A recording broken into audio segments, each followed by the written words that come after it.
What's up mga PR Natics, mga Kalove team? It's me, Paul, and welcome back to our channel.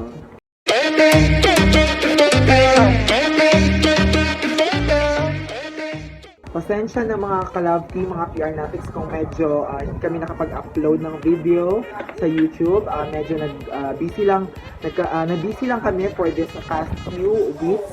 But don't you worry, we're here. I hope you miss us.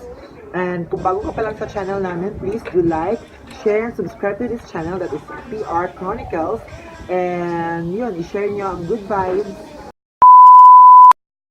And for today's video, we will talk about the upcoming Mister Filipinas 2019. My top 10 for this year. So we all know that Mister Filipinas is an annual male pageant in the Philippines. It is owned and organized by Prime Events Productions Philippine Foundation Incorporated, or PEPS. The winners will represent the country in the annual Mr. International, Man of the World, Manhunt International, Mr. Supranational, Man of the Year, and Mr. Asian. Mr. Filipinas is the result of the commitment to uplift and give a new face to pageants for men in the Philippines.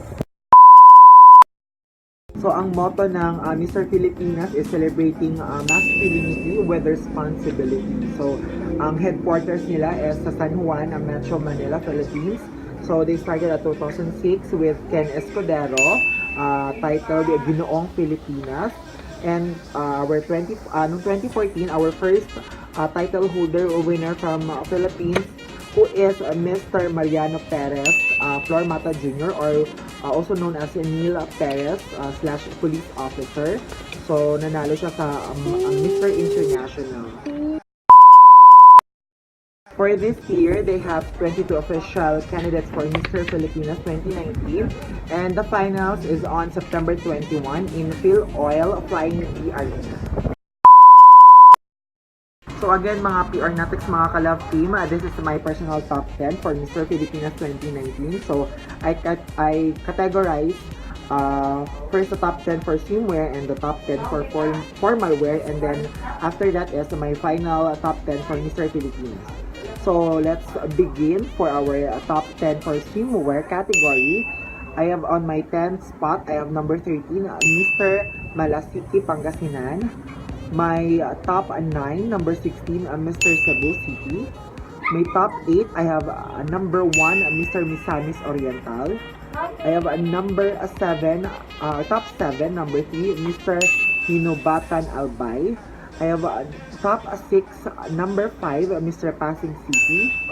I have my top 5, number 7, Mr. Bataan. Number 4, or top 4, number 11, Mr. Castillejos Zambales. My top 3, number 2, Mr. San Jose del Monte, Bulacan. My top 2, I have number 4, Mr. Filipino Community of Italy. And on my number 1, top 1, number 10, Mr. Panghantukan Bukidnon. So that is my top 10 for swimwear category. Now for my top 10 for formal wear, I have my top 10, number 21, Mr. Angeles City, Pampanga. My top 9, I have number 12, Mr. Iligan City. My top 8, number 20, Mr. Tarlac. My top 7, number 7, Mr. Bataan.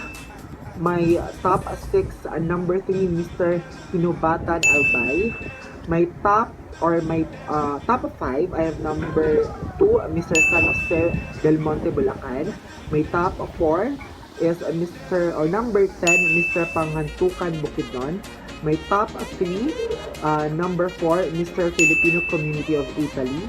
My top 2, number 11, Mr. Castillejos Zambales. And on my number 1 spot, I have number 5, Mr. Pasig City. So now for my final 10 for Mr. Filipinas 2019. Any of them or any of this on my list, pwedeng maging title holders. So on my number 10 or top 10, I have number 1, Mr. Misamis Oriental. On my Top 9, I have number 12, Mr. Indian City. My number 8 or top 8, I have number 20, Mr. Tarlac. My top 7, I have number 3, Mr. Hinubatan Alpay. My top 6, I have number 7, Mr. Bataan. My top 5, I have number 2, Mr. San Jose del Monte, Bulacan. My top 4, number 5, Mr. Pasig City. My top 3, I have number 4, Mr. Filipino Community of Italy. My number 2 or top 2, I have number 11, Mr. Castilla Zambales. And my top 1 for Mister Filipinas 2019 is number 10, Mr. Pangantukan Bukidnon. So that's it guys, my final top 10 for Mister Filipinas 2019. I hope that you like my top 10, and if you have your own bets, your own favorites, please feel free to comment guys. I want to read that. And thank you for watching this video. Bye!